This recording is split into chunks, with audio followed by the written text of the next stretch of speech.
Hello, buddy. Welcome back to the Tin Man's Core channel.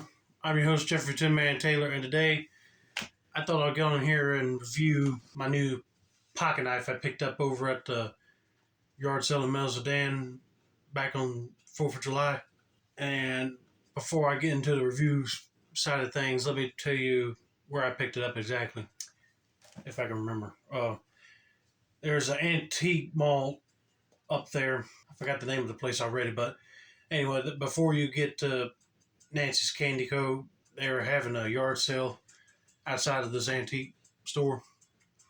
And the guy had a bunch of pocket knives, and this was the only one that caught my eye because I love the black and silver aesthetic. And I said, it's cool, I'll get it. But I didn't even notice that it's actually got engravings of ducks and that tall palm grass on the bolster and pommel end. I paid $10 for it, but I think I should have tried to get them to come down on the price, but I think it's worth it since it's a collector's item knife. Now let's get into the specs, shall we?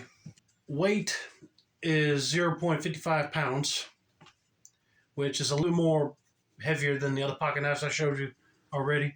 The blade material is made out of 3CR13 steel, and it has a lockback feature on the spine here. So I know that thing's sturdy. It ain't moving. It's got a laser cutout of an elk on the blade, but that provides balance, tough hardness, and corrosion resistance. So it was still tempered properly right through that elk cutout, but rainwater would just drop right through it, so you won't have that much rust. The handle is 4.5 inches long, and it's got black wood scales on it with it looks like brass pins put in it. The blade shape is a drop point, so it goes like from here to here. The blade is 3.5 inches long, but it's 8 inches overall. I said it ain't a bad looking knife to put in somebody's collection, that's for sure. And if you want one of these knives, I already looked up 3 websites for you to go pick up one of these at. And the model number is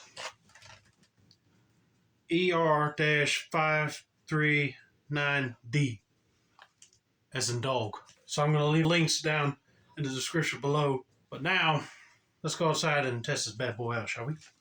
I'm going to take this knife and throw it in my knife throwing tree over here.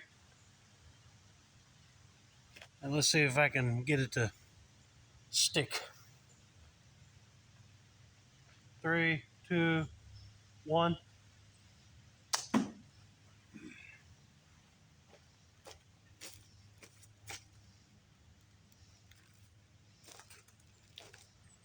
Hey, that Lockback design came in handy because it ain't loose. So I can tell you that this sucker right here is strong enough to withstand being thrown, that's for sure.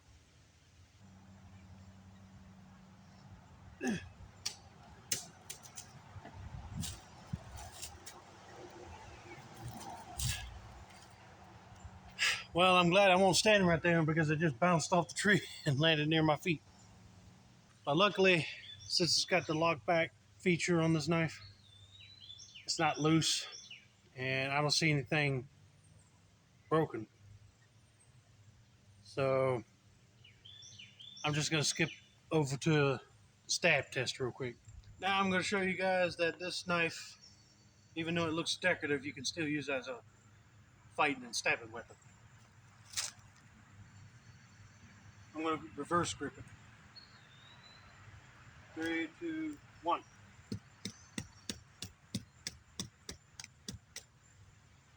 Yep, take a stab. And finally, I'm going to do the drop test. 3, 2, 1. Booyah. It landed in the door, but it's tilted over, I figured, because the weight distribution is a little off. Still a tough looking knife, even though you might think, oh, it was made in China and stuff like this will break. Well, I just proved you wrong right there. I actually kind of like this knife. This one's built not only for collectors, but I can say you can use it for everyday cutting and survival tasks too. If you need to whittle down wood to make a 10 spike or arrowhead out of wood, or